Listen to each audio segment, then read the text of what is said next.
નમસ્કાર મિત્રો, હું છું મનીષ ભંડેરી. મારે વાત કરવી છે અમરેલી કુકાઓ વડિયાના ધારાસભ્ય અને રાજ્ય કક્ષાના મંત્રી કૌશિકભાઈ વેકરિયાની.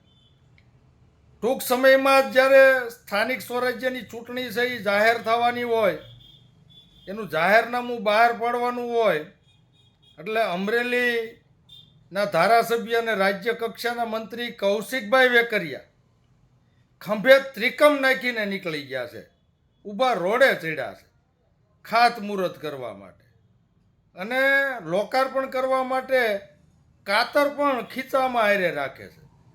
કારણ કે જો ચૂંટણી જાહેર થઈ જાય, જાહેરનામું બહાર પડી જાય તો ખાતમુહૂર્ત બંધ થઈ જાય, લોકાર્પણ બંધ થઈ જાય.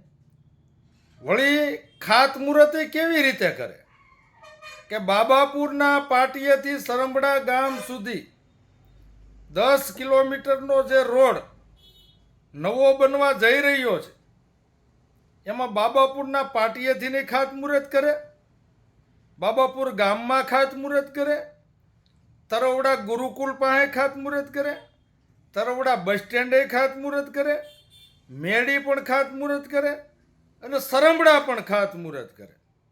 તમે વિચાર તો કરો, એક જ રોડમાં 5-5, 6-6 જગ્યાએ ખાતમુહૂર્ત. એટલે આને ખાતમુહૂર્ત કરવાનો કેટલો શોખ હશે. અને વળી કૌશિકભાઈ વેકરિયાની ગેંગ પાછા સોશિયલ મીડિયામાં એવું આ કે ઐતિહાસિક કાર્ય, આટલા તળાવ ઊંડા થાય. એટલે ભાઈ, કૌશિકભાઈનો જન્મ નહોતો જો, એ પહેલાં પણ તળાવો છે ઊંડા થતા હતા અને એ તો સમય પ્રમાણે બધું થતું જ રહેતું હોય.